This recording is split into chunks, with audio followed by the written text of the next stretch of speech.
So ഞാൻ എൻ്റെ മുടി വെട്ടിയപ്പോൾ ഏറ്റവും കൂടുതൽ വന്നിട്ടുള്ള ഒരു ആൾക്കാരുടെ റിയാക്ഷനായിരുന്നു. അതായത് 2-3 റിയാക്ഷൻ വന്നു. ചിലർ പറഞ്ഞു ഭംഗിയുണ്ട്, രസം ഉണ്ടാവണം, ചിലർ പറഞ്ഞു ഭംഗിയില്ല, എന്തിനു വെട്ടിയെന്ന് വെച്ചു. ഓക്കെ, ഈ മൂന്നാമത് വന്ന ക്വസ്റ്റനാണ് എനിക്ക് സഹിക്കാൻ പറ്റത്. അതായത് ഹസ്ബൻഡ് റിയാക്ഷൻ എന്തായിരുന്നു? ഡ്യൂട്ട്, എൻ്റെ മുടിയാണ് ഞാൻ വെട്ടിയത്, പുള്ളിയുടെ മുടിയല്ല, പിന്നെ എന്തിനാ റിയാക്ഷൻ? അതൊന്നും കാര്യം. ഹസ്ബൻഡ് സമ്മതിച്ചോ?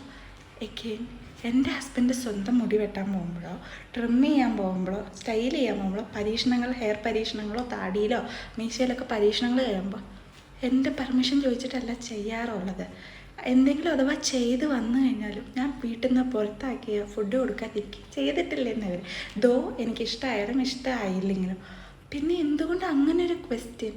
ഏതെങ്കിലും ആണുങ്ങൾ മുടി വെട്ടാൻ വന്നു കഴിഞ്ഞാൽ അല്ലെങ്കിൽ അങ്ങനെ എന്തെങ്കിലും ചെയ്ത് വന്നു കഴിഞ്ഞാൽ ഞാൻ ഇന്നേ വരെ കണ്ടിട്ടില്ല അവരോട് ആരെങ്കിലും പറയുന്നത് നിങ്ങളുടെ ഭാര്യയുടെ റിയാക്ഷൻ എന്തായിരുന്നു, ഭാര്യ എന്താ പറഞ്ഞ, ഭാര്യ എന്തെങ്കിലും ചെയ്തോ, അങ്ങനെ ഒരു ക്വസ്റ്റ്യൻ എക്സിസ്റ്റ് ചെയ്യുന്നില്ല. പിന്നെ എന്തുകൊണ്ട് നമുക്ക് മാത്രം? എൻ്റെ ഈ മുടി ഇവിടെ ഇരുന്നില്ലെങ്കിലും ഇതാർക്കും ഒരു ദോഷവും ചെയ്യുന്നില്ല. എൻ്റെ മുടി എൻ്റെ തീരുമാനങ്ങൾ. That's it.